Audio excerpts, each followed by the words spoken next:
பத்மினி வந்து கோலோச்சி நல்ல பேர் வாங்கின திரைப்படங்கள்லாம் என்ன நிறைய இருக்கு. அதான் சொன்னேன், பங்கேர் திலகம், பாக்யவதி,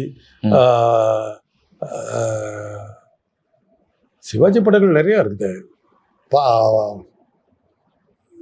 எம்ஜிஆர் படத்தில் மதுரை வீரன், ராஜராஜன், இது மாதிரி எவ்வளோ படங்கள் சொல்லுவாங்க. கேட்ட உடனே டக்குன்னு ஞாபகம் வர மாட்டேன். ஜெமினியோட வந்து ஏதோ நிறைய படங்கள் நடித்தாங்க. ஆசை, இது மாதிரி படங்கள்லாம் அவங்க நடித்தாங்க. இது மாதிரி நிறைய எவ்வளோ படங்கள் சொல்லலாம். தங்கப்பதுமை, சரி, தங்கப்பதுமையில் சிவாஜி பத்மினி போட்டி போட்டு நடிப்பாங்க.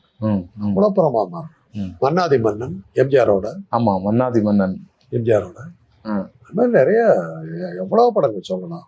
பத்மினி அன்னைக்கு எங்களுக்கு வஞ்சிக்கோட்டை வாலிபன் ஜெமினியோட வைஜெயந்தி பத்மினி 2 பேர் போட்டி போட்டு நடிச்சாங்க. போட்டி போட்டு கவர்ச்சியும் காட்டினாங்க. நடனங்கள் உண்டு. அதனால நிறைய படங்கள் சொல்லிக்கிட்டே போகலாம்.